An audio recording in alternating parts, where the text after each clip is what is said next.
Hola, les saluda el pastor Luis Solano de Comunidad Cristiana El Reflejo en Llorente de Tibás, San José de Costa Rica.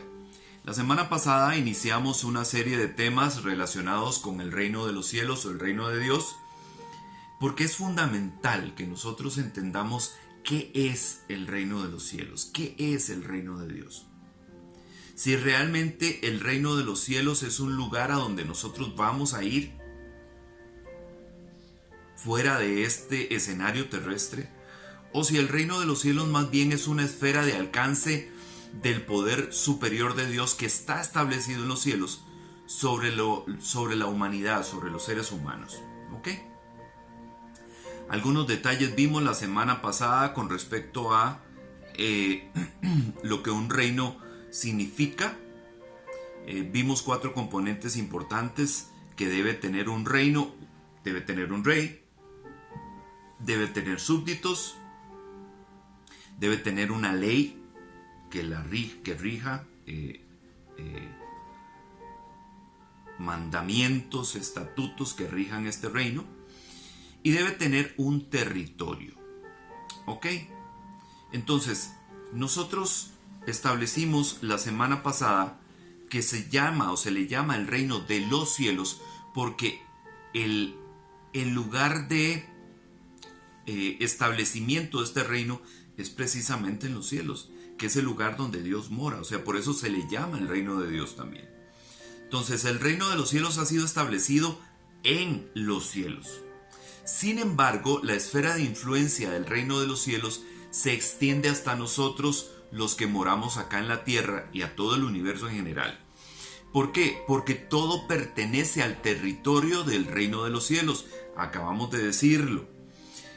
Un reino tiene un territorio que está dominado o bajo la autoridad de ese reino. Y nosotros, la tierra, por haber sido creada por el rey de ese reino, o sea, por Dios, estamos bajo la jurisdicción del reino de los cielos. O sea, nosotros somos parte del reino de los cielos como territorio. Nuestro territorio pertenece al reino de los cielos. Bien, reconfirmado este detalle, quisiera que avancemos esta semana con otros detalles relacionados con el reino. ¿Ok? Hablamos de que el primero en mencionar el reino de los cielos en el Nuevo Testamento es Juan el Bautista. Dice: arrepentíos porque el reino de los cielos se ha acercado. Y posteriormente Jesús, en el mismo Evangelio de Mateo, usa exactamente la misma frase: arrepentíos porque el reino de los cielos se ha acercado. La palabra acercado que nosotros leemos acá en el griego original, que es la palabra es egizo, que puede significar que está a la mano. Cuando Juan el Bautista dice arrepentíos porque el reino de los cielos se ha acercado, lo que está diciendo es arrepentíos porque el reino de los cielos ya está a la mano. Y cuando Jesús dice arrepentíos porque el reino de los cielos se ha acercado, Jesús lo dice porque Él mismo es el representante del reino de los cielos. Él es el rey nombrado por Dios de ese reino. Entonces, ¿está a la mano? Sí, porque yo estoy aquí. Arrepiéntanse, el reino de los cielos está aquí, representado en mí, en medio de ustedes, a la mano, al alcance de ustedes. Ahora, Jesús hace algunas manifestaciones relacionadas precisamente con el reino de Dios o el reino de los cielos.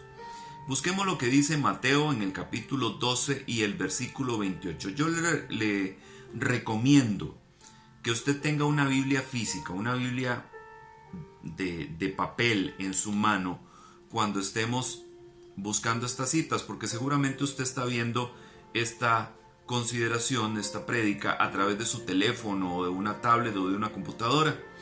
Y la modernidad nos ha llevado a que nuestra Biblia está en el teléfono. Y si usted está viendo a través de su teléfono esta prédica, no tiene una Biblia a la mano para poder seguir las citas. Entonces yo le recomiendo que tenga a la mano una Biblia física para que pueda seguirlo. Mateo 12:28 dice lo siguiente: Dice, pero si yo expulso los demonios por el Espíritu de Dios, entonces el reino de Dios ha llegado a vosotros. Jesús tuvo muchos opositores durante su ministerio en la tierra, y los principales opositores de Jesús en su ministerio fueron precisamente los líderes judíos, los escribas y los fariseos. Entonces, cuando él hacía sanidades, cuando él hacía milagros, cuando expulsaba demonios, en algún momento un grupo de estos fariseos se dejó decir que él expulsaba demonios por el poder de Belcebú, por el poder del señor de las moscas, Baal-Zebú. Y entonces Jesús les empieza a dar un razonamiento lógico con respecto a lo que ellos acaban de decir. Y al final, después de todo lo que les dice justamente eso. Dice, pero si yo expulso los demonios por el Espíritu de Dios, ustedes dicen que los expulso por Belcebú. Pero si yo los expulso por el Espíritu de Dios, entonces el reino de Dios ha llegado a vosotros, por supuesto. Porque Jesús era el rey de ese reino, estaba presente en la tierra, o sea, el reino de Dios representado en pleno, en medio de nosotros, en la tierra, por su propio rey. Y entonces, por eso es que Jesús dice precisamente, el reino de Dios ha llegado a vosotros. Aquí estoy, yo soy el rey de ese reino y estoy en medio de ustedes. ¿Ok? Más adelante Jesús en el capítulo 21 del Evangelio de Mateo, nuevamente, en el versículo 43, dice lo siguiente. Este pasaje póngale mucha atención. Dice, Mateo 21, 43. Por eso os digo que el reino de Dios os será quitado y será dado a una nación que produzca sus frutos. Otra vez Jesús está hablando con este grupo de detractores, con los escribas y los fariseos. En medio de una multitud están presentes los escribas y los fariseos. Y entonces Jesús les dice, el reino de Dios les va a ser quitado a ustedes y le va a ser dado a una nación que produzca sus frutos. La exclusividad de la representación del reino de Dios, del reino de los cielos en la tierra, siempre estuvo en manos de la nación de Israel. ¿Okay? Los únicos representantes exclusivos del Dios de los cielos, de ese reino que Dios había establecido en los cielos, y la tierra como territorio de ese reino, fue el pueblo judío, el pueblo de Israel. Sin embargo, en este momento, en vista de que Jesús había venido precisamente a los judíos, había venido precisamente a la nación de Israel, y la nación de Israel le rechaza, entonces Jesús les dice, entonces lo que va a pasar ahora es que ese reino les va a ser quitado a ustedes. Ya ustedes no van a tener la exclusividad de la representación del reino de Dios, del reino de los cielos aquí en la tierra. Ahora se le va a dar a una nación diferente, que no son ustedes, que produzca los frutos del reino, los frutos que este reino debe producir. Deje ese pasaje ahí en mente para que lo podamos conectar con lo siguiente que les voy a comentar acá. En Mateo, en el capítulo 16 y el versículo 19, hay una conversación, hay una declaración de Jesús para con Pedro. ¿Por qué? Porque aquí acababa de suceder algo. Jesús empieza a preguntarle a los discípulos, ¿quién dice la gente que soy? Y algunos dicen que eres Elías y otros dicen que eres Jeremías, etc. Otros dicen que eres un profeta, etcétera, etcétera. Y entonces en ese momento, después de que los discípulos dicen quién decía la gente que era Jesús, Jesús les pregunta, ¿y ustedes quién dicen que soy? Ya pregunté, ¿quién dice la gente de afuera que soy? Ahora, ¿quién dicen ustedes que soy? Y Jesús y Pedro inmediatamente responde, tú eres el Cristo, el Hijo del Dios viviente. Entonces, Jesús felicita o reconoce esto que Pedro acaba de decir. De la siguiente forma le dice, bienaventurado eres, Simón, hijo de Jonás, porque esto no te lo ha revelado carne ni sangre, sino mi Padre que está en los cielos. Y después de esto le dice lo que está en Mateo 16:19, que dice así: yo te daré las llaves del reino de los cielos, y lo que ates en la tierra será atado en los cielos, y lo que desates en la tierra será desatado en los cielos. Entonces Jesús le dice a Pedro: Pedro, yo te voy a entregar a ti una autoridad especial, ¿ok? Es como una llave que en representación mía vas a utilizar aquí en la tierra. Y es claro porque dice: lo que ates en la tierra será atado en los cielos, lo que desates en la tierra será desatado en los cielos. Entonces Jesús le está diciendo: esa autoridad especial te la voy a conferir a ti, ¿ok? Para que puedas en mi nombre, en representación mía, gestionar lo relacionado al reino de los cielos en este movimiento que es la iglesia, ¿ok? Nosotros sabemos que Pedro llega a convertirse en el líder del movimiento, en el líder del cristianismo de esta época, una vez que Jesús regresa al cielo. Y es que Pedro se convierte en una especie de amo de llaves, ¿ok? La figura del amo de llaves es aquel que tiene las llaves de toda la casa. Es aquel que puede abrir y cerrar todas las puertas que hay en la casa, en el edificio, en la empresa, etc. Ese es el amo de llaves, el que maneja las llaves. Tiene una autoridad especial porque puede abrir y cerrar todas las puertas en cualquier momento. Y tiene un voto de confianza además, porque no a cualquiera se le entregan llaves para que pueda abrir y cerrar puertas, ¿cierto? Entonces, él tiene autoridad suficiente para darle entrada a los judíos que ya habían sido rechazados como pueblo exclusivo de Dios, como nación oficial representante del reino de los cielos, y puede darle entrada también al reino de los cielos a los gentiles que iban a ser reconocidos como esa nueva nación que iba a recibir el reino, que iba a ser blanco de las profecías ancestrales sobre el reino precisamente, y de muchas de las promesas que habían sido dadas para este nuevo Israel, este Israel espiritual. Igualmente, si en algún momento Pedro llegaba a declarar algo aquí en la tierra, eso iba a ser avalado en los cielos, ¿ok? De la misma forma, por ejemplo, en que nosotros vemos que esto ocurre cuando Ananías y Zafira hacen el negocio de vender la tierra que tenía y de engañar a los apóstoles diciéndoles que una parte nada más, que fue lo que entregaron, era todo lo que habían obtenido por motivo de esta venta. Entonces Pedro lo confronta con su pecado, le dice: no me estás engañando a mí, no engañas a los hombres, engañas al Espíritu Santo, y por eso en este momento vas a perecer. Y tanto él como su esposa posteriormente mueren.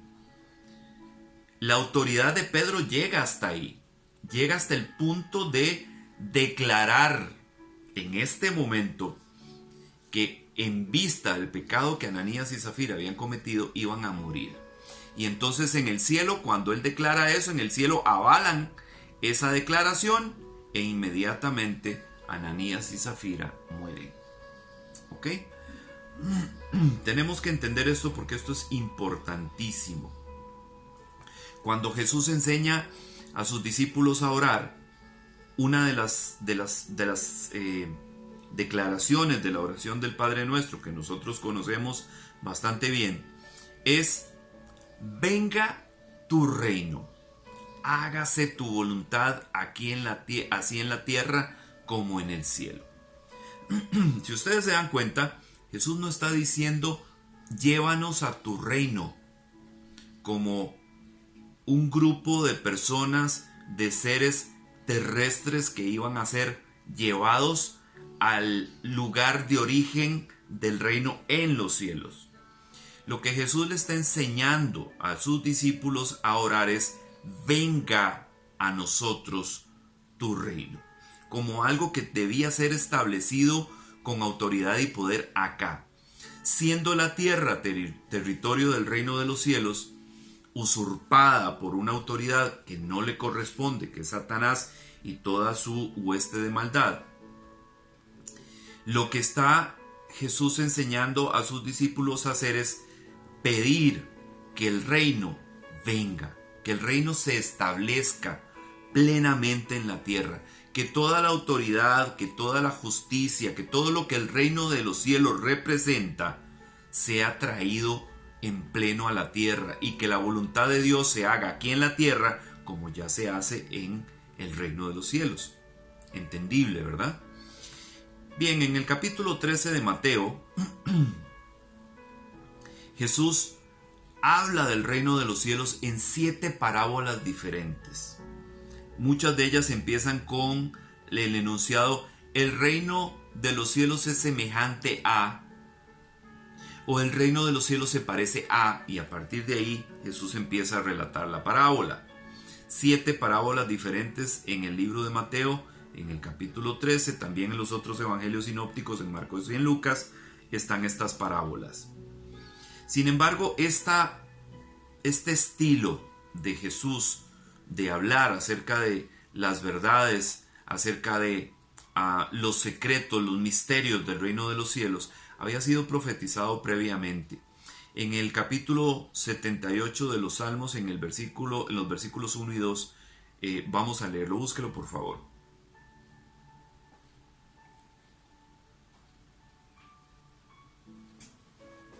Salmo 78, 1 y 2. Dice así: Masquil de Asaf, escucha, pueblo mío, mi enseñanza. Inclinad vuestro oído a las palabras de mi boca. En parábolas abriré mi boca, hablaré enigmas de la antigüedad. Esto se cumple plenamente en Jesús.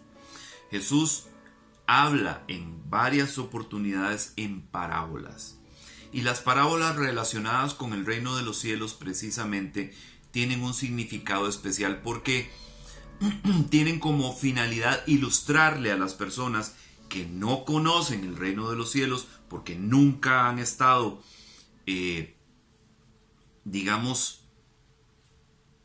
relacionadas con el reino de los cielos y mucho menos presentes en el lugar de origen del reino que está en los cielos, ¿ok?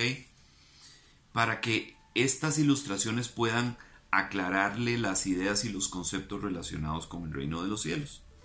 La primera parábola que vamos a considerar es la de el sembrador. La parábola del sembrador se encuentra en el capítulo 13 de Mateo. Vamos a leer los versículos 3 al 9 y posteriormente vamos a leer del 18 al 23. Dice así, 3 al 9 del capítulo 13 de Mateo. Y les habló muchas cosas en parábolas diciendo: He aquí el sembrador salió a sembrar, y al sembrar parte de la semilla cayó junto al camino, y vinieron las aves y se la comieron. Otra parte cayó en pedregales donde no tenía mucha tierra, y enseguida brotó porque no tenía profundidad de tierra. Pero cuando salió el sol se quemó, y porque no tenía raíz, se secó. Otra parte cayó entre espinos y los espinos crecieron y la ahogaron. Y otra parte cayó en tierra buena y dio fruto, algunas semillas a 100 por uno, otras a 60 y otras a 30. El que tiene oídos, oiga. Después de que Jesús relata esto, la multitud se va. Ellos estaban en la playa, Jesús subido en una barca predicándole a la multitud. Ya la multitud se va y ellos se van a casa. Y cuando están en casa, le preguntan los discípulos a Jesús: Señor, ¿por qué les hablas en parábolas? Bueno, ya Jesús les explica que hay un propósito especial de hablarles en parábolas. Y después procede a explicarles esta parábola del sembrador. A partir del versículo 18 hasta el versículo 23 sucede esto. Vean lo que le dice Jesús a sus discípulos. Dice: Vosotros pues escuchad la parábola del sembrador. Pongan atención.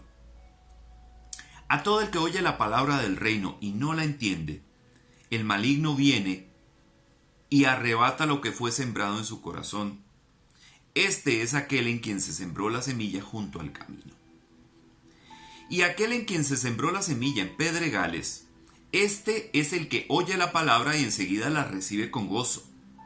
pero no tiene raíz profunda en sí mismo, sino que es solo temporal. Y cuando por causa de la palabra viene la aflicción o la persecución, enseguida tropieza y cae. Dice, y en aquel en quien se sembró la semilla entre espinos, este es el que oye la palabra, mas las preocupaciones del mundo y el engaño de las riquezas ahogan la palabra y se queda sin fruto. Pero aquel en quien se sembró la semilla en tierra buena, este es el que oye la palabra y la entiende. Este sí da fruto y produce, uno a 100, otro a 60 y otro a 30 por uno.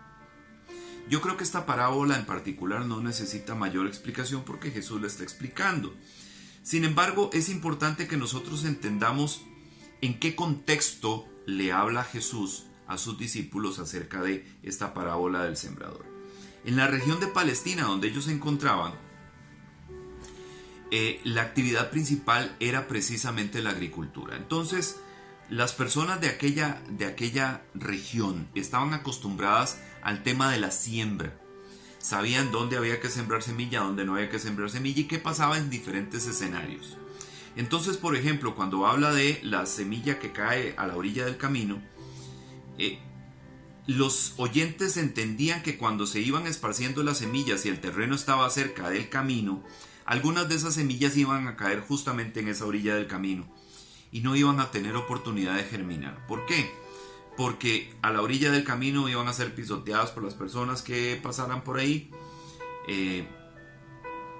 y sencillamente no iban a poder penetrar en la tierra, iban a quedar superpuestas, puestas encimita. Y entonces las aves iban a pasar, las iban a ver y se las iban a comer. O sea, esta semilla no iba a tener ningún fruto, ni siquiera iba a germinar. Después habla de la semilla que es sembrada entre pedregales. Mucha de la tierra en la región de Palestina eran tierras no aptas para agricultura. ¿Por qué? Porque tenían una capa de tierra, pero una capa demasiado delgada. Debajo de esa capa de tierra habían piedras, muy rocosa aquella región. Entonces cualquier semilla que fuera tirada ahí probablemente iba a lograr germinar en esa pequeña capa de tierra, pero no tenía raíz profunda porque las piedras no le permitían profundizar. Entonces cuando venía el sol, cuando venía el calor abrasador, quemaba estas plantas que habían germinado y obviamente no iban a producir ningún fruto. Después habla de las semillas que son sembradas entre espinos. Los agricultores saben que para poder usted obtener un buen resultado en donde usted va a sembrar, si ahí hay espinos, mala hierba, primero hay que desarraigar todo eso, porque el problema de los espinos y la mala hierba es que roban, absorben todos los nutrientes que la tierra tiene. Entonces cualquier semilla que sea sembrada en medio de espinos, en medio de mala hierba, va a lograr germinar, va a lograr crecer, pero no va a dar fruto, porque la fuerza que necesita de la tierra para poder producir un fruto se la están robando los espinos precisamente. Entonces dice que este es el que oye la palabra, pero las preocupaciones del mundo y el engaño de las riquezas ahogan lo que oyó y se queda sin fruto. ¿Ok? Es alguien que durante mucho tiempo ha estado ahí en la iglesia, le gusta, pero en su corazón no está conectado con el reino. Su corazón está en esta tierra. Su corazón está conectado a lo material, a las riquezas, a todas las cosas que preocupan a este mundo. Y entonces, aunque está ahí, no produce ningún fruto. ¿Por qué? Porque no ha entendido que su principal enfoque tiene que estar en el reino, no en la tierra. En el reino, en los intereses del reino, no en los intereses del mundo. Y por último están los que caen en buena tierra. Los que caen en buena tierra van a germinar, van a producir fruto porque oyeron la palabra y la entendieron. Ahora dice que producen de a 30, de a 60 y de a 100. En la antigua Palestina, lo usual era que por cada semilla que usted plantara, produjera de 7 a 10 frutos, más o menos. ¿Okay? La productividad andaba entre 7 y medio y 10. Entonces, una tierra que produjera 30 por 1 era una tierra extraordinariamente buena. Una de 60 por 1 ni para qué. Y una de 100 por 1 era una cosa fuera de serie. ¿Ok? La tierra buena produce. Los corazones de los escogidos producen. Algunos producen de a 30, otros producen de a 60, otros producen de a 100. No todos somos Billy Graham, no todos somos Paul Washer, no todos somos Charles Spurgeon o Gigi Ávila. Pero todos vamos a producir un fruto. De a 30, de a 60 o de a 100. Toda semilla plantada en buena tierra va a producir un fruto. ¿Dónde están sus frutos? ¿Está produciendo usted frutos dignos del reino de los cielos? ¿O usted es como esa semilla que fue plantada entre espinos que crece pero no produce nada? Piénselo, hermano. Medite. ¿Qué está pasando con usted? ¿Cuánto tiempo lleva usted sembrado en esta huerta que tiene Dios? ¿Y qué está produciendo hasta el día de hoy? La próxima semana vamos a ver otra parábola relacionada con el reino de los cielos. Por hoy, hasta acá llegamos con la consideración. Que Dios te bendiga y te guarde. Que el Señor haga resplandecer su rostro sobre ti. Que tenga de ti misericordia y te dé paz. Que Dios le bendiga mucho.